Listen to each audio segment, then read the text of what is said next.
One of the lingering effects of the pandemic is those outdoor parklets built to allow customers to safely sit outside while providing a lifeline to small businesses. We've all gotten so used to them. It's been more than 5 years, and ABC 7 News Building a Better Bay Area reporter Leanne Melendez discovered that many still want to hold on to those parklets. Absolutely. You know, I think people are still looking for any kind of outdoor space, especially when it's nice outside. And we all know when people were too afraid to dine out during COVID, parklets provided a solution, right? But since the pandemic, only 1/3 of them are still around. Some still nice, others, well, not so much. So we asked, why hang on to them?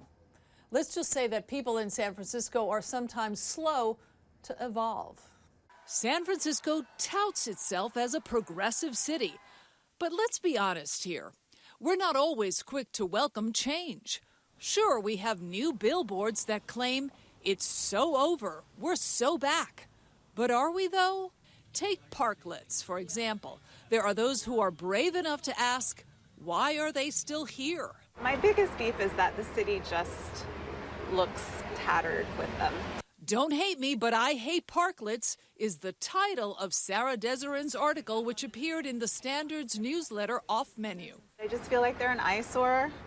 They're potentially dangerous. Actually, some say it's surprising there haven't been more accidents involving vehicles crashing into parklets. They are also, honestly, there are a lot of rodents that are beneath them. Wait, rodents? So just out of curiosity, what do you think happens to the food that accidentally drops underneath that parklet and remains there for a while? Ick. It is a rodent haven. All the food drops under there and they live under there, and I've seen them scurry out from under there. So if we're concerned about mice and rats, that is a whole nother thing to talk about. For others, it's about the association parklets have with the pandemic.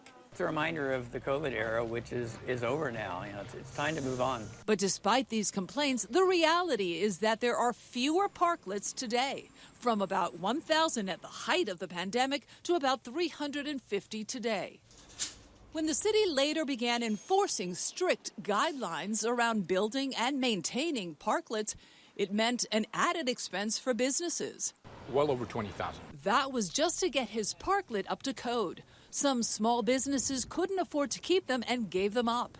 They need to be kept and well maintained, gutters clear, free of graffiti, in good standing, and that can be a lot for any small business. For commercial parklets, the annual fee to occupy 2 parking spaces is more than $4,600, but half of that is waived if the gross receipts of that business add up to less than $2.5 million.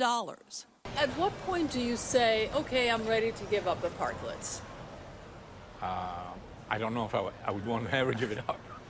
Because it's good business for you. It brings in more revenue. It brings more revenue, but it also gives people a choice not to be, in an enclosed space with a lot of other people. The Hayes Valley neighborhood is like a fortress of parklets. Really, you increased our floor size by 1/3. So adding 1/3 more to our business is a lot. I think we almost got lucky by this happening because it opened up a revenue stream for us that we didn't have before.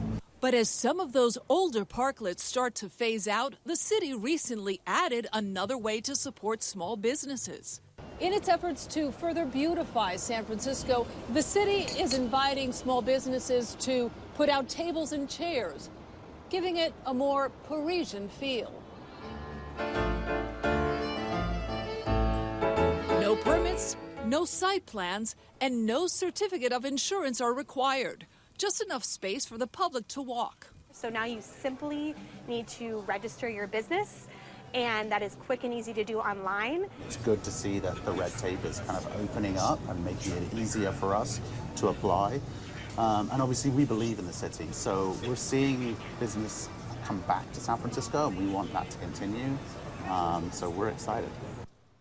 And it used to cost a small business between $300 and $2,500 a year in permit fees just to have those tables and chairs. That cost is now gone. And if an owner wants to also display their merchandise outside on the sidewalk, they can do that too without a permit.